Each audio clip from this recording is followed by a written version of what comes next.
How big is the deficit that the Prime Minister is running? The Right Honourable Prime Minister.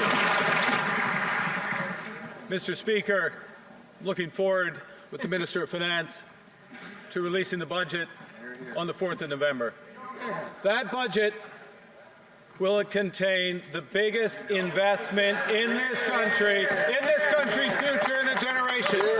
Building homes, building new port infrastructure, new trade corridors, new energy infrastructure, building the strongest economy in the G7. Surely, if he was such an expert, he would know the size of his own deficit. It's now halfway through the fiscal year. 6 months have gone by, and he has announced $40 billion of additional spending. Deficits drive up inflation, grocery prices, housing costs, and interest rates. They drive out investment from our country and uncertainty that destabilizes our economy. That's why every other Prime Minister in Canadian history has announced the deficit at the beginning of the fiscal year. We're 6 months in. Does he even know the size of his own deficit? The Right Honourable Prime Minister. Mr. Speaker, I know many things. I know many things. And one of the things I know, the member opposite, the Leader of the Opposition, just mentioned interest rates. One thing I know is that Canadian interest rates are much lower than American interest rates. They're lower because this country's fiscal situation is strong, because this government has a plan to grow this economy, and we will keep doing it. We'll keep it going.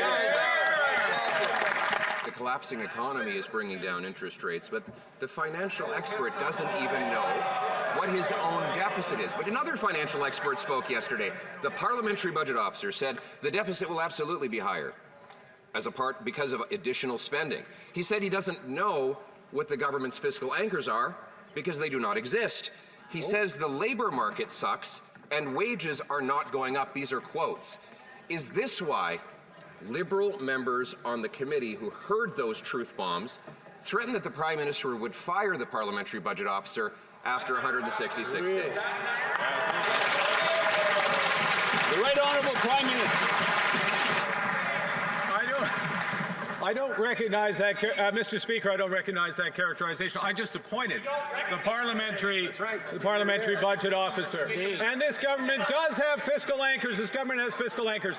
We are going to spend less so the country can invest more. We are going to balance the operational budget in 3 years. We are going to have a declining level of debt, and we're going to do all of that because we're building the strongest economy in the G7 for Canadian families.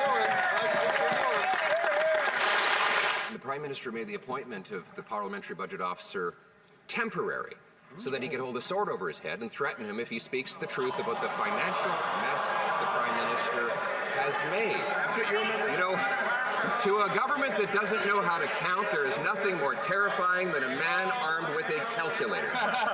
And this Prime Minister wants to silence the parliamentary budget officer from telling the truth about the fiscal mess that he has created under his watch. So will he, Mr. Speaker, legalize math, make the parliamentary budget officer's position permanent, and tell us how big the deficit is? The Right Honourable Prime Minister. Monsieur le Président. Mr. Speaker. With respect to consultations on making the parliamentary budget officer's position permanent, I look forward to speaking to the Leader of the Opposition, le chef de Bloc the Leader of the Bloc the Québécois, leaders of other parties in Parliament, so we have a consensus on that appointment. I welcome that opportunity. We will do it at this. Yes, because this is the new spirit, Mr. Speaker, the new spirit of collaboration that has been put forward by